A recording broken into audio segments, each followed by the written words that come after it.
আরে ভাই আরোহী, কতদিন পর দেখা। কলেজ শেষ হওয়ার পর বোধহয় এই ফার্স্ট টাইম মিট হচ্ছে। এক্স্যাক্টলি। এক্সকিউজ মি, আমরাও আছি। ও লেট মি ইন্ট্রোডিউস। ও হচ্ছে রুদ্র, আমার husband, Hindustan group of industries এর রিজিওনাল সেলস ম্যানেজার। নমস্কার। আমার পোস্টিং এখন এখানে, আর ওই যে ওটা আমার নতুন ফ্ল্যাট। তা আপনি কি করেন? আমার একটা মোবাইলের দোকান। আর ও ফোনের দোকান, ইউ মিন মোবাইল শপ? হ্যাঁ। কলেজের মোস্ট ব্রিলিয়ান্ট স্টুডেন্টের হাজবেন্ডের ফোনের দোকান?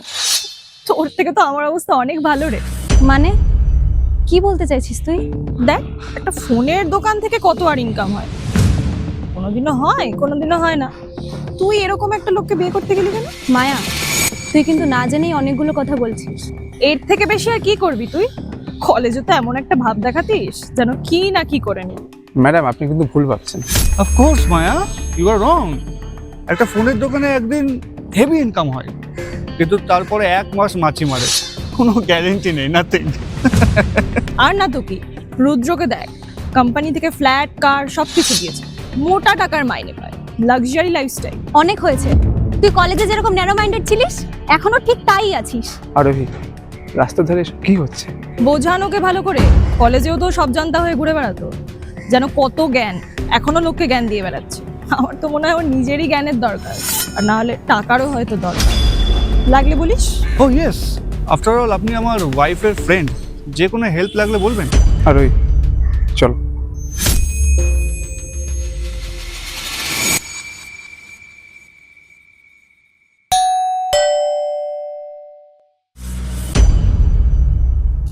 সেই দিনের জন্য সরি। হ্যাঁ, আমি ক্ষমা চাইতেই এসেছিলাম। আজ হঠাৎ ক্ষমা চাইছিস কেন? না মানে আমি যতদূর তোকে চিনি তুই তো ক্ষমা চাওয়ার মেনোস। আসল ঘটনাটা কি? হ্যাঁ, সেদিন রাস্তায় দাঁড়িয়ে আমার সুমিত বাবুর কাজ নিয়ে মশকরা করাটা ঠিক হয়নি, তাও আবার সবটা না জেনে। সে একটা কথা আছে না, আজ যে রাজা কাল সে ফকির। কখনো কারো কাজকে ছোট করে দেখতে নেই। একটা আঙুল অপরের দিকে তুললে বাকি চারটে আঙুল যে নিজের দিকে থাকে, সেটা আমরা ভুলে গেছিলাম। দেখুন, সেসব মনে রাখবেন না। আমরা কিছু মনে করিনি, আপনারাও প্লিজ ভুলে যান। না সুমিত বাবু, আমরা যে পাপ করেছি ভগবান তার শাস্তি আমাদের দিয়েছেন। শাস্তি? কেমন শাস্তি? 3 দিন আগে ওর জবটা চলে গেছে, শুধু ও বলে না, আরো অনেকেরই। আগের অফিসটা কোম্পানি বন্ধ করে দিল, কয়েকজনকে অন্য রাজ্যে ট্রান্সফার করেছে, কিন্তু সবাইকে নয়। এমনটা কেমন করে করতে পারে তারা? এতগুলো এমপ্লয়ার কি হবে? সেসব কথা কোম্পানি ভাবে না। একটা নোটিসে বাড়ি গাড়ি সব নিয়ে নিল। এখন আমরা ভাড়া বাড়িতে থাকি। আর রুদ্রবাবু, আপনি হতাশ হবেন না।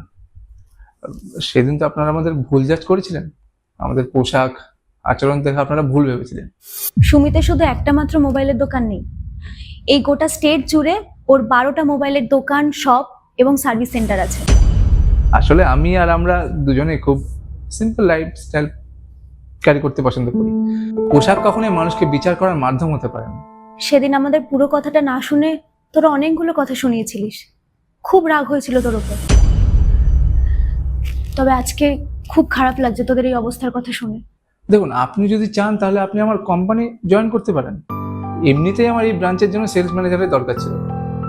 আপনি ভেবে দেখুন। সত্যি আমি তো ভাবতেই পারছি না, এত কিছুর পরেও আপনি আমাকে সুযোগ দিচ্ছেন। না না, আমি আপনাকে দয়া করছি না। দেখুন, আমার একজন কর্মীর দরকার ছিল। আপনি না করলে আমাকে বাইরে থেকে লোক নিতেই হতো। আপনি করলে আমরা একটু ভরসা পাবো। আপনাকে যে কি বলে ধন্যবাদ দেব।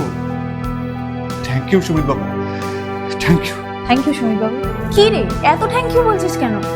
শোন, বন্ধুত্বে কিন্তু এত ধন্যবাদ চলে না। আচ্ছা, কিছু টিফিনের ব্যবস্থা করি। আর আমার কিন্তু প্রচন্ড খিদে পেয়েছে।